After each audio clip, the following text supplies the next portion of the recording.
英語聞き流しリスニング、英語テキストと MP3 ダウンロード、その他の物語はホームページからお聞きいただけます。88thpp.com 88thpp.com Chapter 26. In which are continued the refinements wherewith Don Quixote played the part of a lover in the Sierra Morena. Returning to the proceedings of him of the rueful countenance when he found himself alone, the history says that when Don Quixote had completed the performance of the somersaults or capers, naked from the waist down and clothed from the waist up, and saw that Sancho had gone off without waiting to see any more crazy feats, he climbed up to the top of a high rock, and there set himself to consider what he had several times before considered without ever coming to any conclusion on the point, namely whether it would be better and more to his purpose to imitate the outrageous madness of Roland, or the melancholy madness of Amadis, and communing with himself he said, "What wonder is it if Roland was so good a knight and so valiant as everyone says he was, when, after all, he was enchanted, and nobody could kill him save by thrusting a corking pin into the sole of his foot, and he always wore shoes with 7 iron soles. Though cunning devices did not avail him against Bernardo del Carpio, who knew all about them and strangled him in his arms at Roncesvalles. But putting the question of his valor aside, let us come to his losing his wits, for certain it is that he did lose them in consequence of the proofs he discovered at the fountain, and the intelligence the shepherd gave him of Angelica having slept more than 2 siestas with Medoro, a little curly-headed Moor, and page to a Grammont. If he was persuaded that this was true, and that his lady had wronged him, it is no wonder that he should have gone mad, but how am I to imitate him in his madness, unless I can imitate him in the cause of it? For my Dulcinea, I will venture to swear, never saw a Moor in her life, as he is, in his proper costume, and she is this day as the mother that bore her, and I should plainly be doing her a wrong if, fancying anything else, I were to go mad with the same kind of madness as Roland the Furious. On the other hand, I see that Amadis of Gaul, without losing his senses and without doing anything mad, acquired as a lover as much fame as the most famous, for, according to his history, on finding himself rejected by his lady Oriana, who had ordered him not to appear in her presence until it should be her pleasure, all he did was to retire to the Pena Pobre in company with a hermit, and there he took his fill of weeping until heaven sent him relief in the midst of his great grief and need. And if this be true, as it is, why should I now take the trouble to strip stark naked, or do mischief to these trees which have done me no harm, or why am I to disturb the clear waters of these brooks which will give me to drink whenever I have a mind? Long live the memory of Amadis, and let him be imitated so far as is possible by Don Quixote of La Mancha, of whom it will be said, as was said of the other, that if he did not achieve great things, he died in attempting them, and if I am not repulsed or rejected by my Dulcinea, it is enough for me, as I have said, to be absent from her. And so, now to business, come to my memory ye deeds of Amadis, and show me how I am to begin to imitate you. I know already that what he chiefly did was to pray and commend himself to God, but what am I to do for a rosary, for I have not got one? And then it occurred to him how he might make one, and that was by tearing a great strip off the tail of his shirt which hung down, and making 11 knots on it, one bigger than the rest, and this served him for a rosary all the time he was there, during which he repeated countless Ave Marias. But what distressed him greatly was not having another hermit there to confess him and receive consolation from, and so he solaced himself with pacing up and down the little meadow, and writing and carving on the bark of the trees and on the fine sand a multitude of verses all in harmony with his sadness, and some in praise of Dulcinea, but, when he was found there afterwards, the only ones completely legible that could be discovered were those that follow here. Greater than ye on the mountainside that grow, ye green things all, trees, shrubs, and bushes, are ye aweary of the woe that this poor aching bosom crushes? If it disturb you, and I owe some reparation, it may be a defense for me to let you know Don Quixote's tears are on the flow, and all for distant Dulcinea del Toboso. The lealest lover time can show, doomed for a lady love to languish, among these solitudes doth go, a prey to every kind of anguish. Why love should like a spiteful foe thus use him, he hath no idea, but hogsheads full, this doth he know. Don Quixote's tears are on the flow, and all for distant Dulcinea del Toboso. Adventure seeking doth he go up rugged heights, down rocky valleys, but hill or dale, or high or low, mishap attendeth all his sallies. Love still pursues him to and fro, and plies his cruel scourge, me. A relentless fate, an endless woe. Don Quixote's tears are on the flow, and all for distant Dulcinea del Toboso. The addition of del Toboso to Dulcinea's name gave rise to no little laughter among those who found the above lines, for they suspected Don Quixote must have fancied that unless he added del Toboso when he introduced the name of Dulcinea the verse would be unintelligible, which was indeed the fact, as he himself afterwards admitted. He wrote many more, but, as has been said, these 3 verses were all that could be plainly and perfectly deciphered. In this way, and in sighing and calling on the fawns and satyrs of the woods and the nymphs of the streams, and echo, moist and mournful, to answer, console, and hear him, as well as in looking for herbs to sustain him, he passed his time until Sancho's return, and had that been delayed 3 weeks, as it was 3 days, the knight of the rueful countenance would have worn such an altered countenance that the mother that bore him would not have known him, and here it will be well to leave him, wrapped up in sighs and verses, to relate how Sancho Panza fared on his mission. As for him, coming out upon the high road, he made for El Toboso, and the next day reached the inn where the mishap of the blanket had befallen him. As soon as he recognized it, he felt as if he were once more living through the air, and he could not bring himself to enter it, though it was an hour when he might well have done so, for it was dinner time, and he longed to taste something hot, as it had been all cold fare with him for many days past. This craving drove him to draw near to the inn, still undecided whether to go in or not, and as he was hesitating there came out 2 persons who at once recognized him, and said one to the other, "Señor licentiate, is not he on the horse there Sancho Panza who, our adventurer's housekeeper told us, went off with her master as esquire?" "So it is," said the licentiate, "and that is our friend Don Quixote's horse, and if they knew him so well it was because they were the curate and the barber of his own village, the same who had carried out the scrutiny and sentence upon the books, and as soon as they recognized Sancho Panza and Rocinante, being anxious to hear of Don Quixote, they approached, and calling him by his name the curate said, 'Friend Sancho Panza, where is your master?' Sancho recognized them at once, and determined to keep secret the place and circumstances where and under which he had left his master, so he replied that his master was engaged in a certain quarter on a certain matter of great importance to him which he could not disclose for the eyes in his head. "Nay, nay," said the barber, "if you don't tell us where he is, Sancho Panza, we will suspect, as we suspect already, that you have murdered and robbed him, for here you are mounted on his horse. In fact, you must produce the master of the hack, or else take the consequences." "There is no need of threats with me," said Sancho, "for I am not a man to rob or murder anybody. Let his own fate, or God who made him, kill each one. My master is engaged very much to his taste doing penance in the midst of these mountains." And then, offhand and without stopping, he told them how he had left him, what adventures had befallen him, and how he was carrying a letter to the lady Dulcinea del Toboso, the daughter of Lorenzo Corchuelo, with whom he was over head and ears in love. They were both amazed at what Sancho Panza told them, for though they were aware of Don Quixote's madness and the nature of it, each time they heard of it they were filled with fresh wonder. They then asked Sancho Panza to show them the letter he was carrying to the lady Dulcinea del Toboso. He said it was written in a notebook, and that his master's directions were that he should have it copied on paper at the first village he came to. On this the curate said if he showed it to him, he himself would make a fair copy of it. Sancho put his hand into his bosom in search of the notebook but could not find it, nor, if he had been searching until now, could he have found it, for Don Quixote had kept it, and had never given it to him, nor had he himself thought of asking for it.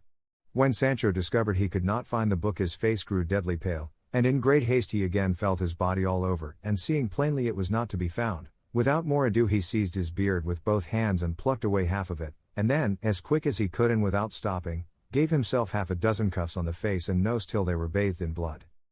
Seeing this, the curate and the barber asked him what had happened to him that he gave himself such rough treatment. "What should happen to me?" replied Sancho, "but to have lost from one hand to the other, in a moment, 3 ass colts, each of them like a castle." "How is that?" said the barber. "I have lost the notebook," said Sancho, "that contained the letter to Dulcinea, and an order signed by my master in which he directed his niece to give me 3 ass colts out of 4 or 5 he had at home, and he then told them about the loss of Dapple." The curate consoled him, telling him that when his master was found he would get him to renew the order, and make a fresh draft on paper, as was usual and customary, for those made in notebooks were never accepted or honored. Sancho comforted himself with this, and said if that were so the loss of Dulcinea's letter did not trouble him much, for he had it almost by heart, and it could be taken down from him wherever and whenever they liked. "Repeat it then, Sancho," said the barber, "and we will write it down afterwards." Sancho Panza stopped to scratch his head to bring back the letter to his memory, and balanced himself now on one foot, now the other, one moment staring at the ground, the next at the sky, and after having half gnawed off the end of a finger and kept them in suspense waiting for him to begin, he said, after a long pause, "By God, Señor Licentiate, devil a thing can I recollect of the letter, but it said at the beginning, exalted and scrubbing lady." "It cannot have said scrubbing," said the barber, "but superhuman or sovereign."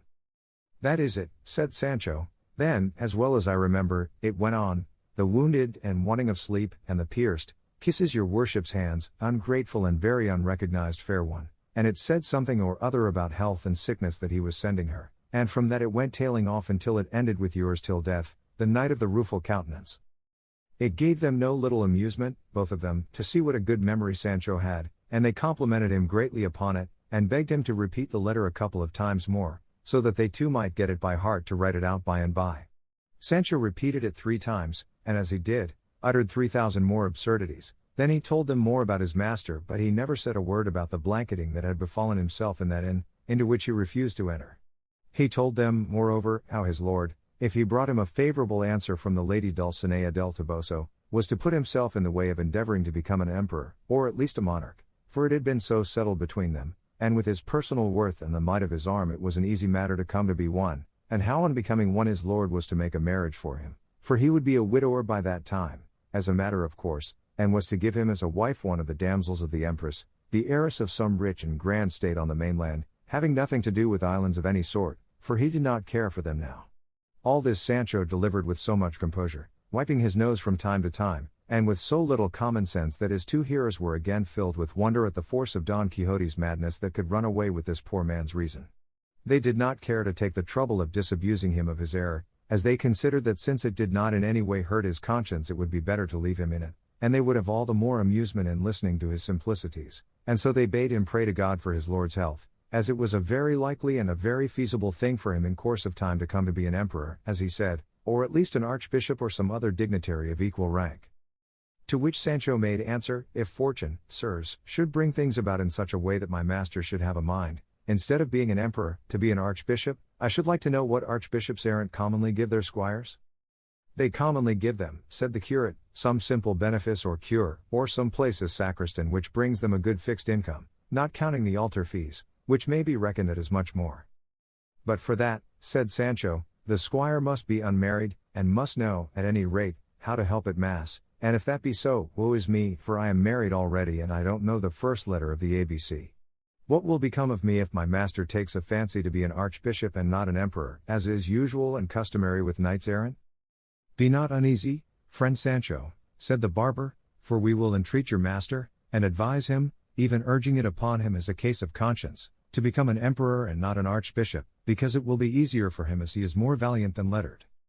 So I have thought, said Sancho, though I can tell you he is fit for anything. What I mean to do for my part is to pray to our Lord to place him where it may be best for him, and where he may be able to bestow most favors upon me. You speak like a man of sense, said the curate, and you will be acting like a good Christian, but what must now be done is to take steps to coax your master out of that useless penance you say he is performing, and we had best turn into this inn to consider what plan to adopt, and also to dine, for it is now time. Sancho said they might go in, but that he would wait there outside, and that he would tell them afterwards the reason why he was unwilling, and why it did not suit him to enter it, but he begged them to bring him out something to eat, and to let it be hot, and also to bring barley for Rocinante. They left him and went in, and presently the barber brought him out something to eat. By and by, after they had between them carefully thought over what they should do to carry out their object, the curate hit upon an idea very well adapted to humor Don Quixote, and effect their purpose, and his notion, which he explained to the barber, was that he himself should assume the disguise of a wandering damsel, while the other should try as best he could to pass for a squire, and that they should thus proceed to where Don Quixote was, and he, pretending to be an aggrieved and distressed damsel, should ask a favor of him, which as a valiant knight-errant he could not refuse to grant, and the favor he meant to ask him was that he should accompany her whither she would conduct him, in order to redress a wrong which a wicked knight had done her, while at the same time she should entreat him not to require her to remove her mask, nor ask her any question touching her circumstances until he had righted her with the wicked knight. And he had no doubt that Don Quixote would comply with any request made in these terms, and that in this way they might remove him and take him to his own village, where they would endeavor to find out if his extraordinary madness admitted of any kind of remedy. Chapter 27. Of how the curate and the barber proceeded with their scheme, together with other matters worthy of record in this great history. The curate's plan did not seem a bad one to the barber, but on the contrary so good that they immediately set about putting it in execution. They begged a petticoat and hood of the landlady, leaving her in pledge a new cassock of the curate's, and the barber made a beard out of a grey-brown or red oxtail in which the landlord used to stick his comb. The landlady asked them what they wanted these things for, and the curate told her in a few words about the madness of Don Quixote, and how this disguise was intended to get him away from the mountain where he then was. The landlord and landlady immediately came to the conclusion that the madman was their guest, the balsam man and master of the blanketed squire, and they told the curate all that had passed between him and them, not omitting what Sancho had been so silent about. Finally the landlady dressed up the curate in a style that left nothing to be desired. She put on him a cloth petticoat with black velvet stripes a palm broad, all slashed, and a bodice of green velvet set off by a binding of white satin, which as well as the petticoat must have been made in the time of King Wamba. The curate would not let them hood him, but put on his head a little quilted linen cap which he used for a nightcap, and bound his forehead with a strip of black silk, while with another he made a mask with which he concealed his beard and face very well. He then put on his hat, which was broad enough to serve him for an umbrella, and enveloping himself in his cloak seated himself woman fashion on his mule, while the barber mounted his with a beard down to the waist of mingled red and white, for it was, as has been said, the tail of a clay-red ox. They took leave of all, and of the good Maritornes, who, sinner as she was, promised to pray a rosary of prayers that God might grant them success in such an arduous and Christian undertaking as that they had in hand. But hardly had he sallied forth from the inn when it struck the curate that he was doing wrong in rigging himself out in that fashion, as it was an indecorous thing for a priest to dress himself that way even though much might depend upon it, and saying so to the barber he begged him to change dresses, as it was fitter he should be the distressed damsel, while he himself would play the squire's part, which would be less derogatory to his dignity, otherwise he was resolved to have nothing more to do with the matter, and let the devil take Don Quixote. Just at this moment Sancho came up, and on seeing the pair in such a costume he was unable to restrain his laughter. The barber, however, agreed to do as the curate wished, and, altering their plan, the curate went on to instruct him how to play his part and what to say to Don Quixote to induce and compel him to come with them and give up his fancy for the place he had chosen for his idle penance. The barber told him he could manage it properly without any instruction, and as he did not care to dress himself up until they were near where Don Quixote was, he folded up the garments, and the curate adjusted his beard, and they set out under the guidance of Sancho Panza, who went along telling them of the encounter with the madman they met in the Sierra, saying nothing, however, about the finding of the valise and its contents, for with all his simplicity the lad was a trifle covetous. The next day they reached the place where Sancho had laid the broom branches as marks to direct him to where he had left his master, and recognizing it he told them that here was the entrance, and that they would do well to dress themselves, if that was required to deliver his master, for they had already told him that going in this guise and dressing in this way were of the highest importance in order to rescue his master from the pernicious life he had adopted, and they charged him strictly not to tell his master who they were, or that he knew them, and should he ask, as ask he would, if he had given the letter to Dulcinea, to say that he had, and that, as she did not know how to read, she had given an answer by word of mouth, saying that she commanded him, on pain of her displeasure, to come and see her at once, and it was a very important matter for himself, because in this way and with what they meant to say to him they felt sure of bringing him back to a better mode of life and inducing him to take immediate steps to become an emperor or monarch, for there was no fear of his becoming an archbishop. All this Sancho listened to and fixed it well in his memory, and thanked them heartily for intending to recommend his master to be an emperor instead of an archbishop, for he felt sure that in the way of bestowing rewards on their squires emperors could do more than archbishops errant. He said, too, that it would be as well for him to go on before them to find him, and give him his lady's answer, for that perhaps might be enough to bring him away from the place without putting them to all this trouble. They approved of what Sancho proposed, and resolved to wait for him until he brought back word of having found his master. Sancho pushed on into the glens of the Sierra, leaving them in one through which there flowed a little gentle rivulet, and where the rocks and trees afforded a cool and grateful shade. It was an August day with all the heat of one, and the heat in those parts is intense, and the hour was 3 in the afternoon, all which made the spot the more inviting and tempted them to wait there for Sancho's return, which they did. They were reposing, then, in this shade, when a voice unaccompanied by the notes of any instrument, but sweet and pleasing in its tone, reached their ears, at which they were not a little astonished, as the place did not seem to them likely quarters for one who sang so well, for though it is often said that shepherds of rare voice are to be found in the woods and fields, this is rather a flight of the poet's fancy than the truth. And still more surprised were they when they perceived that what they heard sung were the verses not of rustic shepherds, but of the polished wits of the city, and so it proved, for the verses they heard were these. Greater than what makes my quest of happiness seem vain? Disdain. What bids me to abandon hope of ease? Jealousies. What holds my heart in anguish of suspense? Absence. If that be so, then for my grief where shall I turn to seek relief, when hope on every side lies slain by absence, jealousies, disdain? What the prime cause of all my woe doth prove? Love. What at my glory ever looks askance? Chance. Whence is permission to afflict me given? Heaven. If that be so, I but await the stroke of a resistless fate, since, working for my woe, these three, love, chance, and heaven, in league I see. What must I do to find a remedy? What is the lure for love when coy and strange? Change. What, if all fail, will cure the heart of sadness? Madness. If that be so, it is but folly to seek a cure for melancholy. Ask where it lies, the answer saith in change, in madness, or in death. The hour, the summer season, the solitary place, the voice and skill of the singer, all contributed to the wonder and delight of the two listeners, who remained still waiting to hear something more. Finding, however, that the silence continued some little time, they resolved to go in search of the musician who sang with so fine a voice, but just as they were about to do so they were checked by the same voice, which once more fell upon their ears, singing this. Greater than sonnet when heavenward, holy friendship, thou didst go soaring to seek thy home beyond the sky, and take thy seat among the saints on high. It was thy will to leave on earth below thy semblance, and upon it to bestow thy veil, wherewith at times hypocrisy, parading in thy shape, deceives the eye, and makes its vileness bright as virtue show. Friendship, return to us, or force the cheat that wears it now, thy livery to restore, by aid whereof sincerity is slain. If thou wilt not unmask thy counterfeit, this earth will be the prey of strife once more, as when primeval discord held its reign. The song ended with a deep sigh, and again the listeners remained waiting attentively for the singer to resume, but perceiving that the music had now turned to sobs and heartrending moans, they determined to find out who the unhappy being could be whose voice was as rare as his sighs were piteous. And they had not proceeded far when on turning the corner of a rock they discovered a man of the same aspect and appearance as Sancho had described to them when he told them the story of Cardenio. He, showing no astonishment when he saw them, stood still with his head bent down upon his breast like one in deep thought, without raising his eyes to look at them after the first glance when they suddenly came upon him. The curate, who was aware of his misfortune and recognized him by the description, being a man of good address, approached him and in a few sensible words entreated and urged him to quit a life of such misery, lest he should end it there, which would be the greatest of all misfortunes. Cardenio was then in his right mind, free from any attack of that madness which so frequently carried him away, and seeing them dressed in a fashion so unusual among the frequenters of those wilds, could not help showing some surprise, especially when he heard them speak of his case as if it were a well-known matter, for the curate's words gave him to understand as much, so he replied to them thus.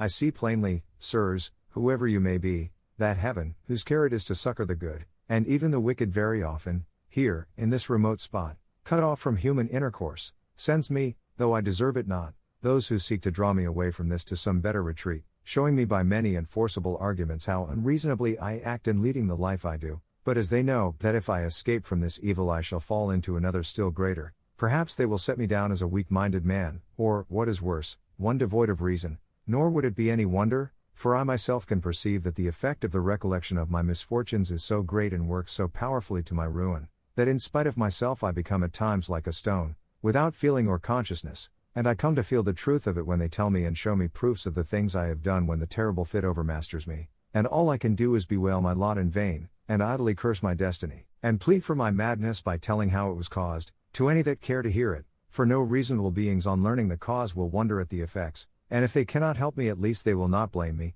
and the repugnance they feel at my wild ways will turn into pity for my woes. If it be, sirs, that you are here with the same design as others have come, before you proceed with your wise arguments, I entreat you to hear the story of my countless misfortunes, for perhaps when you have heard it you will spare yourselves the trouble you would take in offering consolation to grief that is beyond the reach of it. As they, both of them, desired nothing more than to hear from his own lips the cause of his suffering, they entreated him to tell it, promising not to do anything for his relief or comfort that he did not wish, and thereupon the unhappy gentleman began his sad story in nearly the same words and manner in which he had related it to Don Quixote and the goatherd a few days before, when, through Master Elizabeth, and Don Quixote's scrupulous observance of what was due to chivalry, the tale was left unfinished, as this history has already recorded, but now fortunately the mad fit kept off, allowed him to tell it to the end, and so, coming to the incident of the note which Don Fernando had found in the volume of Amadis of Gaul, Cardenio said that he remembered it perfectly and that it was in these words. Greater than Lucinda to Cardenio. Greater than every day I discover merits in you that oblige and compel me to hold you in higher estimation. So if you desire to relieve me of this obligation without cost to my honor, you may easily do so. I have a father who knows you and loves me dearly, who without putting any constraint on my inclination will grant what will be reasonable for you to have, if it be that you value me as you say and as I believe you do. By this letter I was induced, as I told you, to demand Lucinda for my wife, and it was through it that Lucinda came to be regarded by Don Fernando as one of the most discreet and prudent women of the day, and this letter it was that suggested his design of ruining me before mine could be carried into effect. I told Don Fernando that all Lucinda's father was waiting for was that mine should ask her of him, which I did not dare to suggest to him, fearing that he would not consent to do so, not because he did not know perfectly well the rank, goodness, virtue, and beauty of Lucinda, and that she had qualities that would do honor to any family in Spain, but because I was aware that he did not wish me to marry so soon, before seeing what the Duke Ricardo would do for me. In short, I told him I did not venture to mention it to my father, as well on account of that difficulty, as of many others that discouraged me, though I knew not well what they were, only that it seemed to me that what I desired was never to come to pass. To all this Don Fernando answered that he would take it upon himself to speak to my father, and persuade him to speak to Lucinda's father. Oh, ambitious Marius! Oh, cruel Catiline!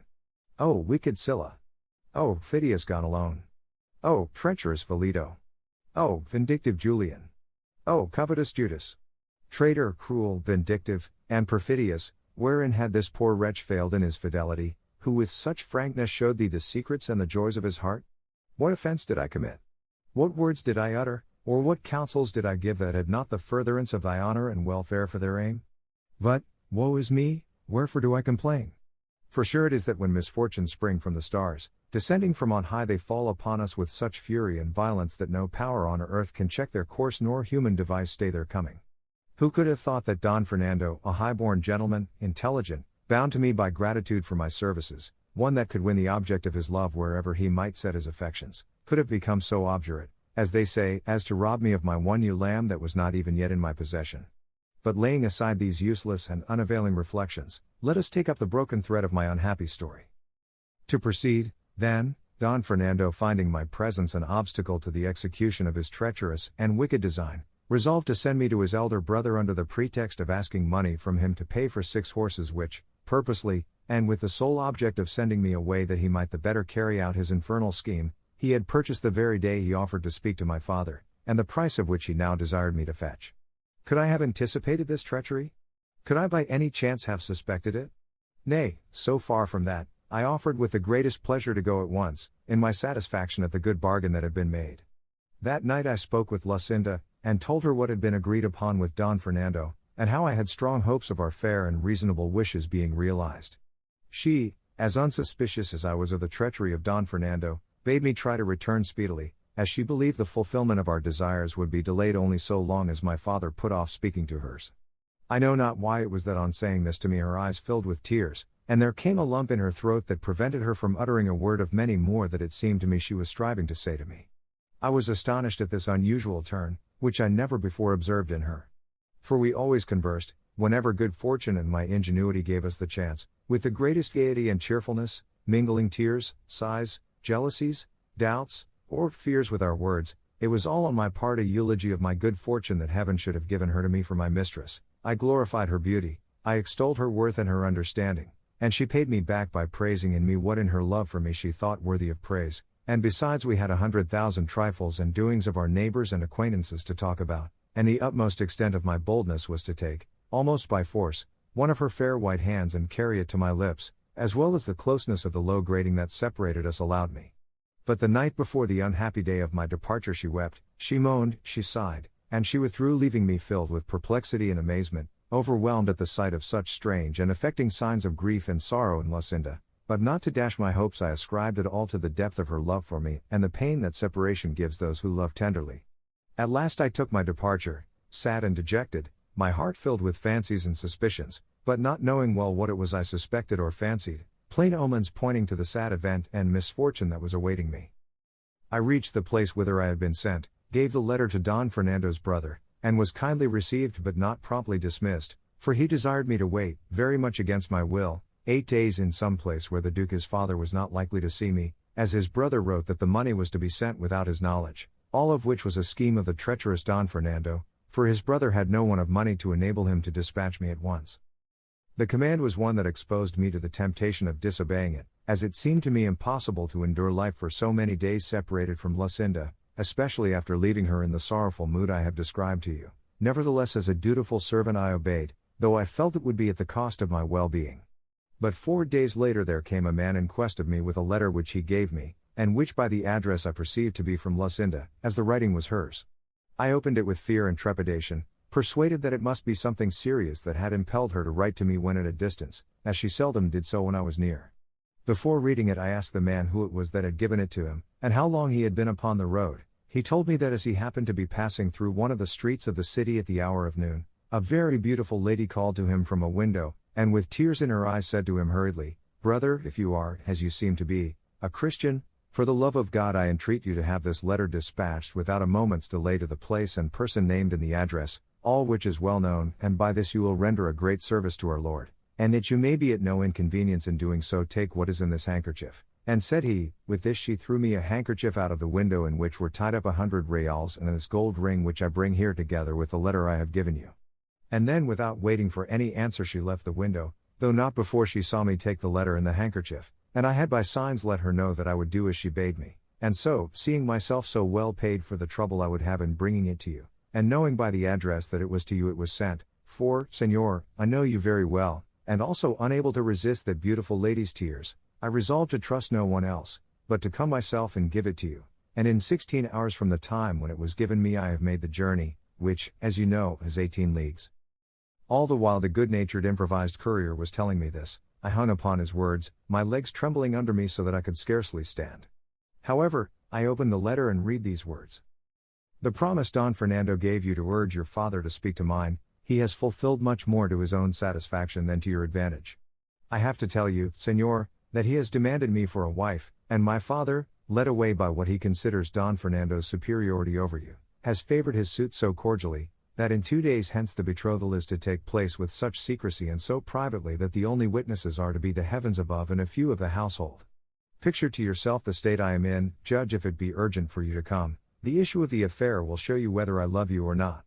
God grant this may come to your hand before mine shall be forced to link itself with his who keeps so the faith that he has pledged." Such, in brief, were the words of the letter, words that made me set out at once without waiting any longer for reply or money, for I now saw clearly that it was not the purchase of horses but of his own pleasure that had made Don Fernando send me to his brother. The exasperation I felt against Don Fernando, joined with the fear of losing the prize I had won by so many years of love and devotion, lent me wings, so that almost flying I reached home the same day, by the hour which served for speaking with Lucinda. I arrived unobserved, and left the mule on which I had come at the house of the worthy man who had brought me the letter, and fortune was pleased to be for once so kind that I found Lucinda at the grating that was the witness of our loves. She recognized me at once, and I her, but not as she ought to have recognized me, or I her. But who is there in the world that can boast of having fathomed or understood the wavering mind and unstable nature of a woman? Of a truth no one. To proceed, as soon as Lucinda saw me she said, "Cardenio, I am in my bridal dress, and the treacherous Don Fernando and my covetous father are waiting for me in the hall with the other witnesses, who shall be the witnesses of my death before they witness my betrothal. Be not distressed, my friend, but contrive to be present at this sacrifice, and if that cannot be prevented by my words, I have a dagger concealed which will prevent more deliberate violence, putting an end to my life and giving thee a first proof of the love I have borne and bear thee." I replied to her distractedly and hastily, in fear lest I should not have time to reply, "May thy words be verified by thy deeds, lady, and if thou hast a dagger to save thy honor, I have a sword to defend thee or kill myself if fortune be against us."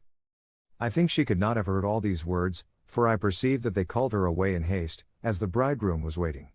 Now the night of my sorrow set in, the sun of my happiness went down, I felt my eyes bereft of sight, my mind of reason.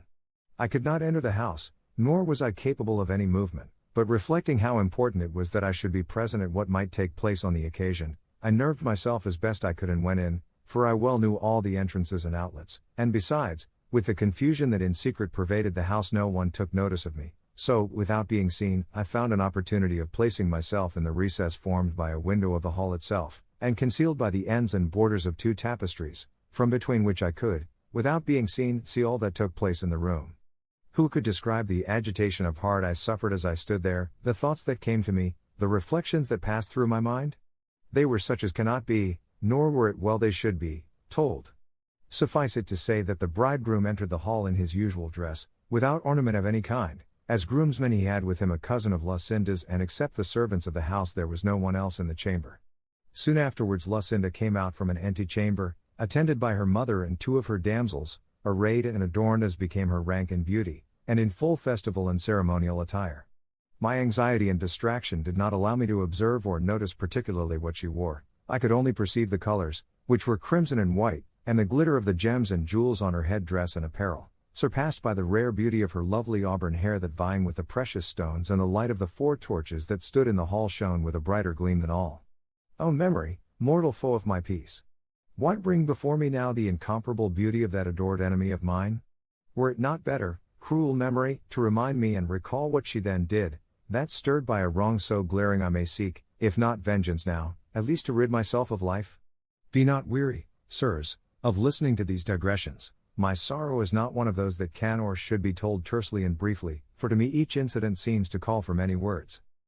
To this the curate replied that not only were they not weary of listening to him, but that the details he mentioned interested them greatly, being of a kind by no means to be omitted and deserving of the same attention as the main story. To proceed, then, continued Cardenio, all being assembled in the hall, the priest of the parish came in, and as he took the pair by the hand to perform the requisite ceremony, at the words, "Will you, Señora Lucinda, take Señor Don Fernando, here present, for your lawful husband, as the Holy Mother Church ordains?" I thrust my head and neck out from between the tapestries, and with eager ears and throbbing heart set myself to listen to Lucinda's answer, awaiting in her reply the sentence of death or the grant of life. Oh, that I had but dared at that moment to rush forward crying aloud, "Lucinda, Lucinda! Have a care what thou dost, remember what thou owest me, bethink thee that thou art mine and canst not be another's, reflect that thy utterance of yes and the end of my life will come at the same instant. Oh, treacherous Don Fernando! Robber of my glory, death of my life! What seekest thou? Remember that thou canst not as a Christian attain the object of thy wishes, for Lucinda is my bride, and I am her husband. Fool that I am! Now that I am far away and out of danger, I say I should have done what I did not do. Now that I have allowed my precious treasure to be robbed from me, I curse the robber, on whom I might have taken vengeance had I as much heart for it as I have for bewailing my fate. In short, as I was then a coward and a fool, little wonder is it if I am now dying shame-stricken, remorseful, and mad. The priest stood waiting for the answer of Lucinda, who for a long time withheld it, and just as I thought she was taking out the dagger to save her honor, or struggling for words to make some declaration of the truth on my behalf, I heard her say in a faint and feeble voice, "I will." Don Fernando said the same, and giving her the ring they stood linked by a knot that could never be loosed. The bridegroom then approached to embrace his bride, and she, pressing her hand upon her heart, fell fainting in her mother's arms. It only remains now for me to tell you the state I was in when in the consent that I heard I saw all my hopes mocked, the words and promises of Lucinda proved falsehoods, and the recovery of the prize I had that instant lost rendered impossible forever. I stood stupefied, wholly abandoned, it seemed, by heaven, declared the enemy of the earth that bore me, the air refusing me breath for my sighs, the water moisture for my tears. It was only the fire that gathered strength so that my whole frame glowed with rage and jealousy. They were all thrown into confusion by Lucinda's fainting, and as her mother was unlacing her to give her heir, a sealed paper was discovered in her bosom which Don Fernando seized at once and began to read by the light of one of the torches. As soon as he had read it, he seated himself in a chair, leaning his cheek on his hand in the attitude of one deep in thought, without taking any part in the efforts that were being made to recover his bride from her fainting fit. Seeing all the household in confusion, I ventured to come out regardless whether I were seen or not, and determined, if I were, to do some frenzied deed that would prove to all the world the righteous indignation of my breast and the punishment of the treacherous Don Fernando, and even in that of the fickle fainting traitress. But my fate, doubtless reserving me for greater sorrows, if such there be, so ordered it that just then I had enough and to spare of that reason which has since been wanting to me, and so, without seeking to take vengeance on my greatest enemies, which might have been easily taken, as all thought of me was so far from their minds, I resolved to take it upon myself, and on myself to inflict the pain they deserved, perhaps with even greater severity than I should have dealt out to them had I then slain them, for sudden pain is soon over, but that which is protracted by tortures is ever slain without ending life. In a word, I quitted the house and reached that of the man with whom I had left my mule. I made him saddle it for me, mounted without bidding him farewell, and rode out of the city, like another lot, not daring to turn my head to look back upon it. And when I found myself alone in the open country, screened by the darkness of the night, and tempted by the stillness to give vent to my grief without apprehension or fear of being heard or seen, then I broke silence and lifted up my voice in maledictions upon Lucinda and Don Fernando, as if I could thus avenge the wrong they had done me. I called her cruel, ungrateful, false, thankless, but above all covetous, since the wealth of my enemy had blinded the eyes of her affection, and turned it from me to transfer it to one to whom fortune had been more generous and liberal. And yet, in the midst of this outburst of execration and upbraiding, I found excuses for her, saying it was no wonder that a young girl in the seclusion of her parents' house, trained and schooled to obey them always, should have been ready to yield to their wishes when they offered her for a husband a gentleman of such distinction, wealth, and noble birth, that if she had refused to accept him she would have been thought out of her senses, or to have set her affection elsewhere, a suspicion injurious to her fair name and fame.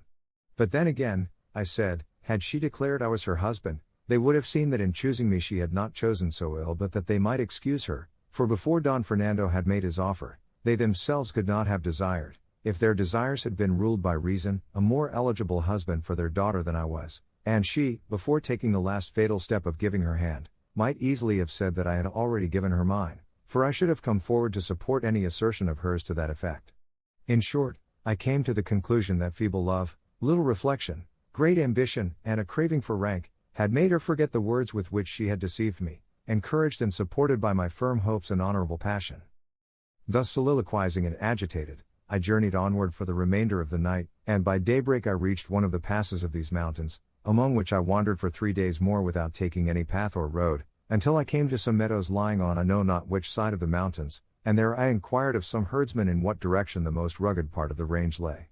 They told me that it was in this quarter, and I at once directed my course hither, intending to end my life here, but as I was making my way among these crags, my mule dropped dead through fatigue and hunger, or, as I think more likely, in order to have done with such a worthless burden as it bore in me. I was left on foot, worn out, famishing, without anyone to help me or any thought of seeking help, and so thus I lay stretched on the ground, how long I know not, after which I rose up free from hunger, and found beside me some goatherds, who no doubt were the persons who had relieved me in my need, for they told me how they had found me, and how I had been uttering ravings that showed plainly I had lost my reason, and since then I am conscious that I am not always in full possession of it, but at times so deranged and crazed that I do 1,000 mad things, tearing my clothes, crying aloud in these solitudes, cursing my fate, and idly calling on the dear name of her who is my enemy, and only seeking to end my life in lamentation, and when I recover my senses I find myself so exhausted and weary that I can scarcely move. Most commonly my dwelling is the hollow of a cork tree large enough to shelter this miserable body. The herdsmen and goatherds who frequent these mountains, moved by compassion, furnish me with food, leaving it by the wayside or on the rocks, where they think I may perhaps pass and find it, and so, even though I may be then out of my senses, the wants of nature teach me what is required to sustain me, and make me crave it and eager to take it. At other times, so they tell me when they find me in a rational mood, I sally out upon the road, and though they would gladly give it me, I snatch food by force from the shepherds bringing it from the village to their huts. Thus do pass the wretched life that remains to me, until it be heaven's will to bring it to a close, or so to order my memory that I no longer recollect the beauty and treachery of Lucinda, or the wrong done me by Don Fernando, for if it will do this without depriving me of life, I will turn my thoughts into some better channel. If not, I can only implore it to have full mercy on my soul, for in myself I feel no power or strength to release my body from this strait in which I have of my own accord chosen to place it. Such, sirs, is the dismal story of my misfortune. Say if it be one that can be told with less emotion than you have seen in me, and do not trouble yourselves with urging or pressing upon me what reason suggests is likely to serve for my relief, for it will avail me as much as the medicine prescribed by a wise physician avails the sick man who will not take it. I have no wish for health without Lucinda, and since it is her pleasure to be another's, when she is or should be mine, let it be mine to be a prey to misery when I might have enjoyed happiness. She by her fickleness strove to make my ruin irretrievable. I will strive to gratify her wishes by seeking destruction, and it will show generations to come that I alone was deprived of that of which all others in misfortune have a superabundance, for to them the impossibility of being consoled is itself a consolation, while to me it is the cause of greater sorrows and sufferings, for I think that even in death there will not be an end of them. Here Cardenio brought to a close his long discourse and story, as full of misfortune as it was of love, but just as the curate was going to address some words of comfort to him, he was stopped by a voice that reached his ear, saying in melancholy tones what will be told in the fourth part of this narrative, for at this point the sage and sagacious historian, Sidamete Benengeli, brought the third to a conclusion. Chapter 28. Which treats of the strange and delightful adventure that befell the curate and the barber in the same sierra. Happy and fortunate were the times when that most daring knight Don Quixote of La Mancha was sent into the world, for by reason of his having formed a resolution so honorable as that of seeking to revive and restore to the world the long-lost and almost defunct order of knight-errantry, we now enjoy in this age of ours, so poor in light entertainment, not only the charm of his veracious history, but also of the tales and episodes contained in it, which are, in a measure, no less pleasing, ingenious, and truthful than the history itself, which, resuming its thread, carded, spun, and wound, relates that just as the curate was going to offer consolation to Cardenio, he was interrupted by a voice that fell upon his ear, saying in plaintive tones, "O God! Is it possible I have found a place that may serve as a secret grave for the weary load of this body that I support so unwillingly? If the solitude these mountains promise deceives me not, it is so. Ah! Woe is me! How much more grateful to my mind will be the society of these rocks and breaks that permit me to complain of my misfortune to heaven, than that of any human being, for there is none on earth to look to for counsel in doubt, comfort in sorrow, or relief in distress." All this was heard distinctly by the curate and those with him, and as it seemed to them to be uttered close by, as indeed it was, they got up to look for the speaker, and before they had gone 20 paces they discovered behind a rock, seated at the foot of an ash tree, a youth in the dress of a peasant, whose face they were unable at the moment to see, as he was leaning forward, bathing his feet in the brook that flowed past. They approached so silently that he did not perceive them, being fully occupied in bathing his feet, which were so fair that they looked like two pieces of shining crystal brought forth among the other stones of the brook. The whiteness and beauty of these feet struck them with surprise, for they did not seem to have been made to crush clods or to follow the plough and the oxen as their owner's dress suggested, and so, finding they had not been noticed, the curate, who was in front, made a sign to the other two to conceal themselves behind some fragments of rock that lay there, which they did, observing closely what the youth was about. He had on a loose double-skirted dark brown jacket bound tight to his body with a white cloth. He wore besides breeches and gaiters of brown cloth, and on his head a brown montera, and he had the gaiters turned up as far as the middle of the leg, which verily seemed to be of pure alabaster. As soon as he had done bathing his beautiful feet, he wiped them with a towel he took from under the montera, on taking off which he raised his face, and those who were watching him had an opportunity of seeing a beauty so exquisite that Cardenio said to the curate in a whisper, "As this is not Lucinda, it is no human creature but a divine being." The youth then took off the montera, and shaking his head from side to side there broke loose and spread out a mass of hair that the beams of the sun might have envied. By this they knew that what had seemed a peasant was a lovely woman, nay the most beautiful the eyes of two of them had ever beheld, or even Cardenio's if they had not seen and known Lucinda, for he afterwards declared that only the beauty of Lucinda could compare with this. The long auburn tresses not only covered her shoulders, but such was their length and abundance, concealed her all round beneath their masses, so that except the feet nothing of her form was visible. She now used her hands as a comb, and if her feet had seemed like bits of crystal in the water, her hands looked like pieces of driven snow among her locks, all which increased not only the admiration of the three beholders, but their anxiety to learn who she was. With this object they resolved to show themselves, and at the stir they made in getting upon their feet the fair damsel raised her head, and parting her hair from before her eyes with both hands, she looked to see who had made the noise, and the instant she perceived them she started to her feet, and without waiting to put on her shoes or gather up her hair, hastily snatched up a bundle as though of clothes that she had beside her, and, scared and alarmed, endeavored to take flight, but before she had gone 6 paces she fell to the ground, her delicate feet being unable to bear the roughness of the stones, seeing which, the three hastened towards her, and the curate addressing her first said, "Stay, Senora, whoever you may be, for those whom you see here only desire to be of service to you. You have no need to attempt a flight so heedless, for neither can your feet bear it, nor we allow it." Taken by surprise and bewildered, she made no reply to these words. They, however, came towards her, and the curate taking her hand went on to say,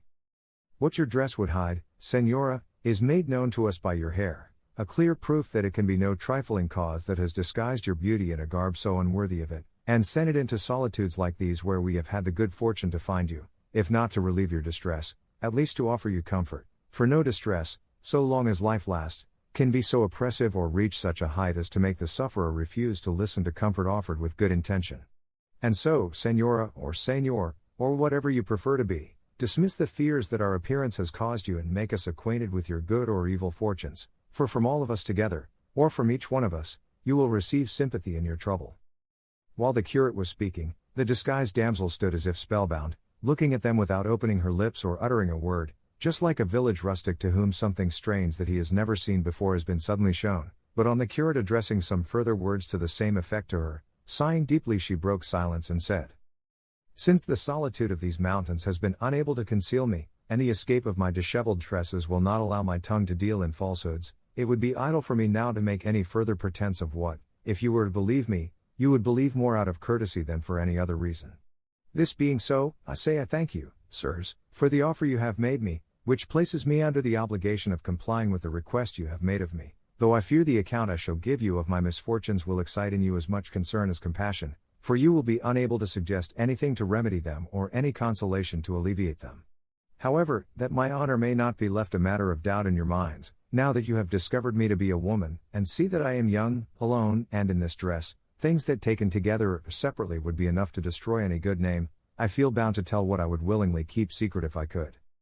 All this she who was now seen to be a lovely woman delivered without any hesitation, with so much ease and in so sweet a voice that they were not less charmed by her intelligence than by her beauty, and as they again repeated their offers and entreaties to her to fulfill her promise, she without further pressing, first modestly covering her feet and gathering up her hair, seated herself on a stone with the three placed around her, and, after an effort to restrain some tears that came to her eyes, in a clear and steady voice began her story thus. In this Andalusia there is a town from which a duke takes a title which makes him one of those that are called grandees of Spain. This nobleman has two sons, the elder heir to his dignity and apparently to his good qualities, the younger heir to I know not what, unless it be the treachery of Valido and the falsehood of Gonalone. My parents are this lord's vassals, lowly in origin, but so wealthy that if birth had conferred as much on them as fortune, they would have had nothing left to desire, nor should I have had reason to fear trouble like that in which I find myself now, for it may be that my ill fortune came of theirs in not having been nobly born. It is true they are not so low that they have any reason to be ashamed of their condition, but neither are they so high as to remove from my mind the impression that my mishap comes of their humble birth.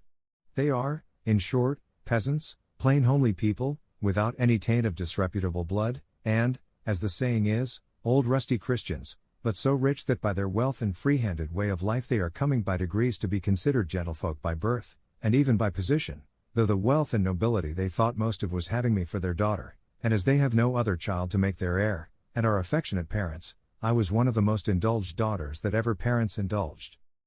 I was the mirror in which they beheld themselves, the staff of their old age, and the object in which, with submission to heaven, all their wishes centered, and mine were in accordance with theirs, for I knew their worth, and as I was mistress of their hearts, so was I also of their possessions.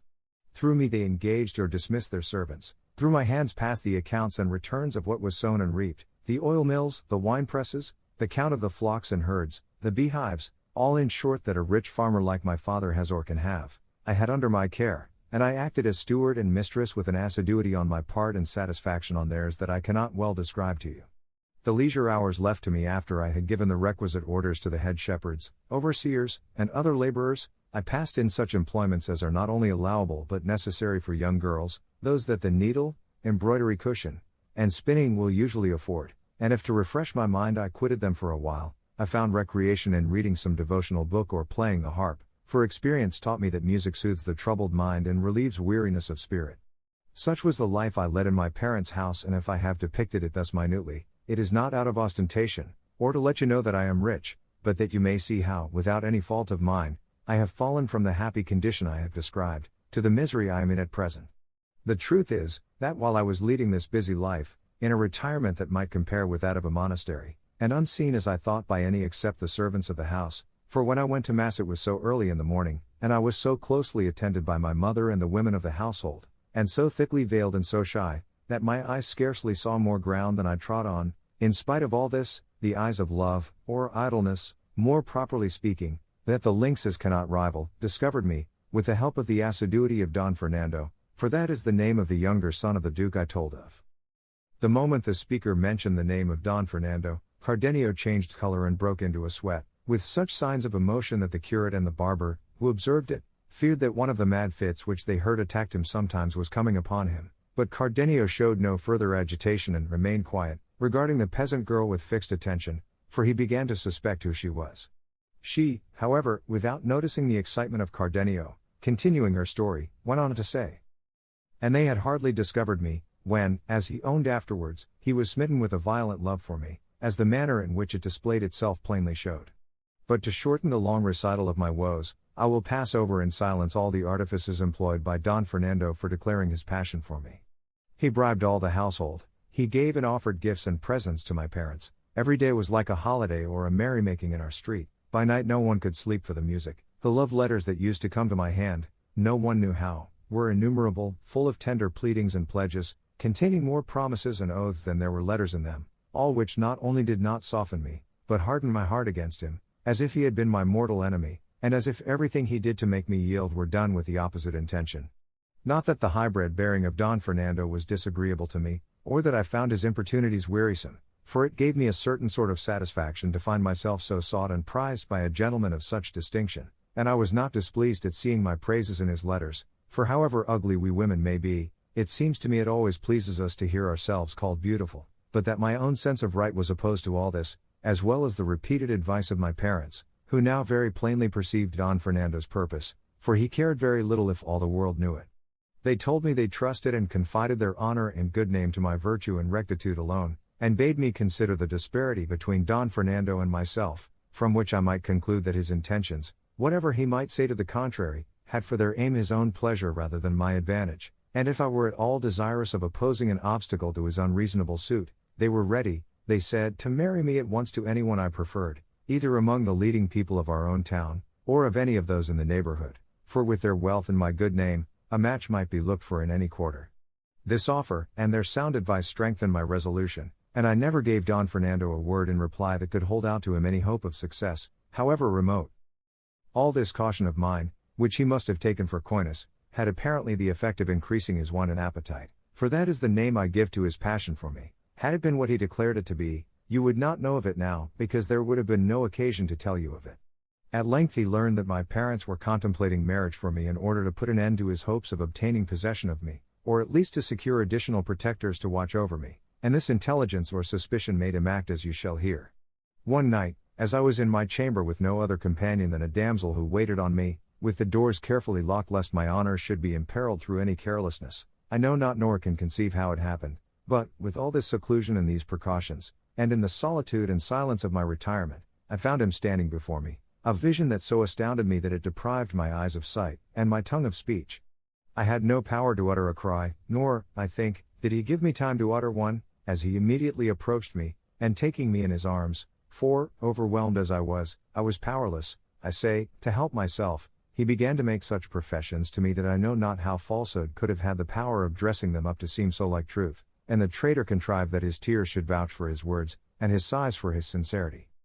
I, a poor young creature alone, ill-versed among my people in cases such as this, began, I know not how, to think all these lying protestations true, though without being moved by his sighs and tears to anything more than pure compassion, and so, as the first feeling of bewilderment passed away, and I began in some degree to recover myself, I said to him with more courage than I thought I could have possessed, if, as I am now in your arms, Signor, I were in the claws of a fierce lion, and my deliverance could be procured by doing or saying anything to the prejudice of my honor, it would no more be in my power to do it or say it, than it would be possible that what was should not have been. So then, if you hold my body clasped in your arms, I hold my soul secured by virtuous intentions, very different from yours, as you will see if you attempt to carry them into effect by force. I am your vassal, but I am not your slave. Your nobility neither has nor should have any right to dishonor or degrade my humble birth, and low-born peasant as I am, I have my self-respect as much as you, a lord and gentleman. With me your violence will be to no purpose, your wealth will have no weight, your words will have no power to deceive me, nor your sighs or tears to soften me. Were I to see any of the things I speak of in him whom my parents gave me as a husband, his will should be mine, and mine should be bounded by his, and my honor being preserved even though my inclinations were not would willingly yield him what you, Señor, would now obtain by force, and this I say lest you should suppose that any but my lawful husband shall ever win anything of me. If that, said this disloyal gentleman, be the only scruple you feel, fairest Dorothea, for that is the name of this unhappy being, see here I give you my hand to be yours, and let heaven, from which nothing is hid, and this image of Our Lady you have here, be witnesses of this pledge. When Cardenio heard her say she was called Dorothea, he showed fresh agitation and felt convinced of the truth of his former suspicion, but he was unwilling to interrupt the story, and wished to hear the end of what he already all but knew, so he merely said, "What? Is Dorothea your name, Signora? I have heard of another of the same name who can perhaps match your misfortunes. But proceed, by and by I may tell you something that will astonish you as much as it will excite your compassion."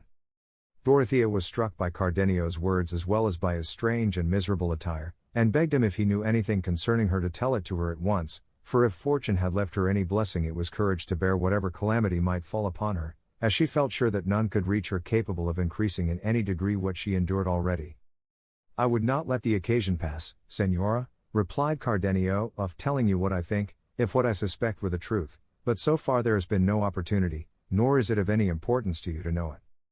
"Be it as it may," replied Dorothea, "what happened in my story was that Don Fernando, taking an image that stood in the chamber, placed it as a witness of our betrothal, and with the most binding words and extravagant oaths gave me his promise to become my husband, though before he had made an end of pledging himself I bade him consider well what he was doing, and think of the anger his father would feel at seeing him married to a peasant girl and one of his vassals. I told him not to let my beauty, such as it was, blind him, for that was not enough to furnish an excuse for his transgression, and if in the love he bore me he wished to do me any kindness, it would be to leave my lot to follow its course at the level my condition required, for marriages so unequal never brought happiness, nor did they continue long to afford the enjoyment they began with.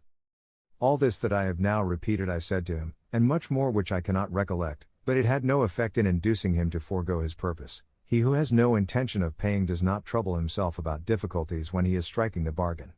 At the same time I argued the matter briefly in my own mind, saying to myself, I shall not be the first who has risen through marriage from a lowly to a lofty station, nor will Don Fernando be the first whom beauty or, as is more likely, a blind attachment, has led to mate himself below his rank.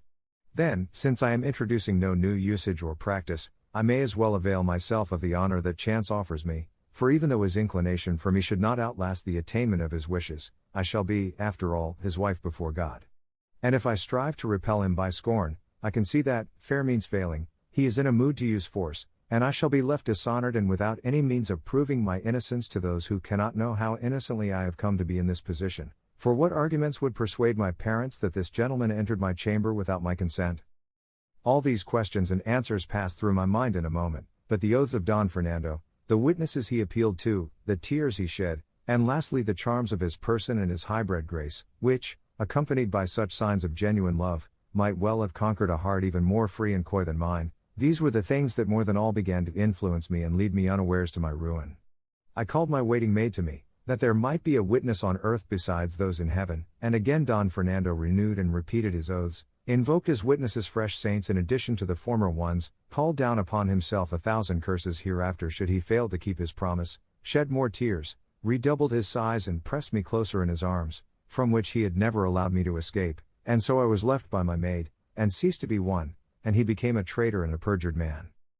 The day which followed the night of my misfortune did not come so quickly, I imagine, as Don Fernando wished, for when desire has attained its object, the greatest pleasure is to fly from the scene of pleasure.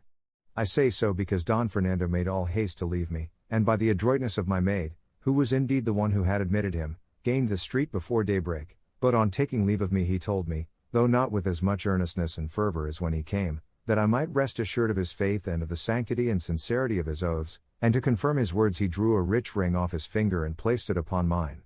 He then took his departure and I was left, I know not whether sorrowful or happy. All I can say is, I was left agitated and troubled in mind and almost bewildered by what had taken place, and I had not the spirit, or else it did not occur to me, to chide my maid for the treachery she had been guilty of in concealing Don Fernando in my chamber, for as yet I was unable to make up my mind whether what had befallen me was for good or evil. I told Don Fernando at parting, that as I was now his, he might see me on other nights in the same way, until it should be his pleasure to let the matter become known, but, except the following night, he came no more, nor for more than a month could I catch a glimpse of him in the street or in church, while I wearied myself with watching for one, although I knew he was in the town, and almost every day went out hunting, a pastime he was very fond of. I remember well how sad and dreary those days and hours were to me. I remember well how I began to doubt as they went by, and even to lose confidence in the faith of Don Fernando, and I remember, too, how my maid heard those words in reproof of her audacity that she had not heard before, and how I was forced to put a constraint on my tears and on the expression of my countenance, not to give my parents cause to ask me why I was so melancholy, and drive me to invent falsehoods in reply.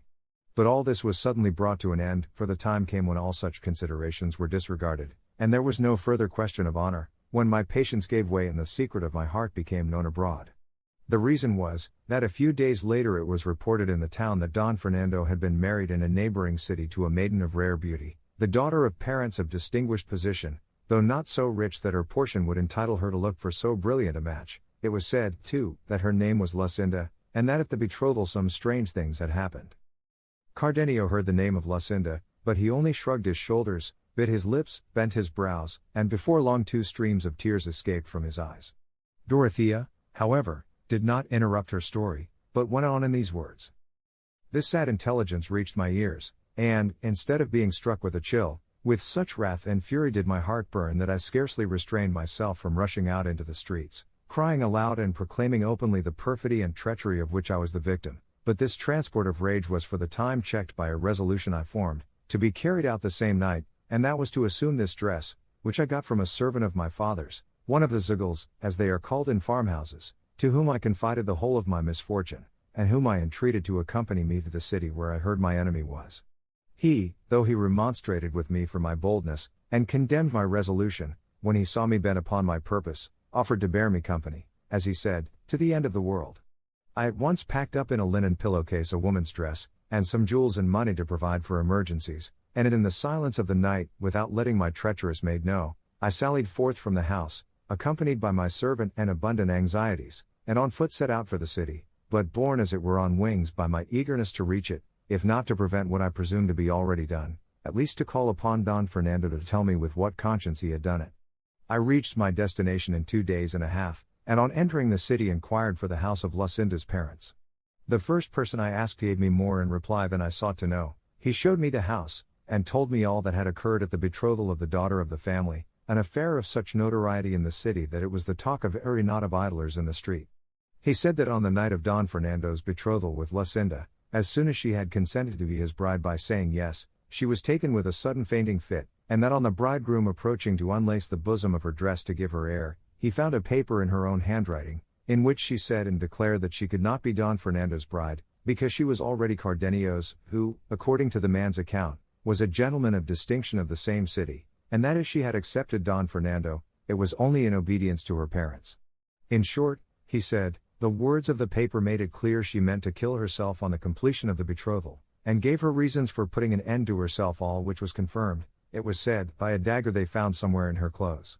On seeing this, Don Fernando, persuaded that Lucinda had befooled, slighted and trifled with him, assailed her before she had recovered from her swoon, and tried to stab her with the dagger that had been found, and would have succeeded had not her parents and those who were present prevented him. It was said, moreover, that Don Fernando went away at once, and that Lucinda did not recover from her prostration until the next day, when she told her parents how she was really the bride of that Cardenio I have mentioned. I learned besides that Cardenio, according to report, had been present at the betrothal, and that upon seeing her betrothed contrary to his expectation, he had quitted the city in despair, leaving behind him a letter declaring the wrong Lucinda had done him, and his intention of going where no one should ever see him again. All this was a matter of notoriety in the city, and everyone spoke of it, especially when it became known that Lucinda was missing from her father's house and from the city, for she was not to be found anywhere, to the distraction of her parents, who knew not what steps to take to recover her. What I learned revived my hopes, and I was better pleased not to have found Don Fernando than to find him married, for it seemed to me that the door was not yet entirely shut upon relief in my case, and I thought that perhaps heaven had put this impediment in the way of the second marriage, to lead him to recognize his obligations under the former one, and reflect that as a Christian he was bound to consider his soul above all human objects. All this passed through my mind, and I strove to comfort myself without comfort, indulging in faint and distant hopes of cherishing that life that I now abhor. But while I was in the city, uncertain what to do, as I could not find Don Fernando, I heard notice given by the public crier offering a great reward to anyone who should find me, and giving the particulars of my age and of the very dress I wore, and I heard it said that the lad who came with me had taken me away from my father's house, a thing that cut me to the heart, showing how low my good name had fallen, since it was not enough that I should lose it by my flight, but they must add with whom I had fled, and that one so much beneath me and so unworthy of my consideration. The instant I heard the notice I quitted the city with my servant, who now began to show signs of wavering in his fidelity to me, and the same night, for fear of discovery, we entered the most thickly wooded part of these mountains. But, as is commonly said, one evil calls up another, and the end of one misfortune is apt to be the beginning of one still greater, and so it proved in my case, for my worthy servant, until then so faithful and trusty when he found me in this lonely spot, moved more by his own villainy than by my beauty, sought to take advantage of the opportunity which these solitudes seemed to present him, and with little shame and less fear of God and respect for me, began to make overtures to me, and finding that I replied to the effrontery of his proposals with justly severe language, he laid aside the entreaties which he had employed at first, and began to use violence. But just heaven, that seldom fails to watch over and aid good intentions, so aided mine that with my slight strength and with little exertion I pushed him over a precipice, where I left him, whether dead or alive I know not, and then, with greater speed than seemed possible in my terror and fatigue, I made my way into the mountains, without any other thought or purpose save that of hiding myself among them, and escaping my father and those dispatched in search of me by his orders. It is now I know not how many months since with this object I came here, where I met a herdsman who engaged me as his servant at a place in the heart of this sierra, and all this time I have been serving him as herd, striving to keep always afield to hide these locks which have now unexpectedly betrayed me.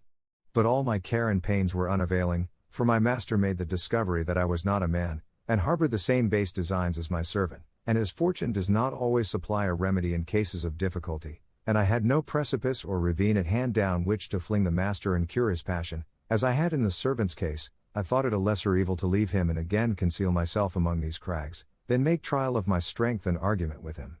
So, as I say, once more I went into hiding to seek for some place where I might with sighs and tears implore heaven to have pity on my misery, and grant me help and strength to escape from it, or let me die among the solitudes, leaving no trace of an unhappy being who, by no fault of hers, has furnished matter for talk and scandal at home and abroad.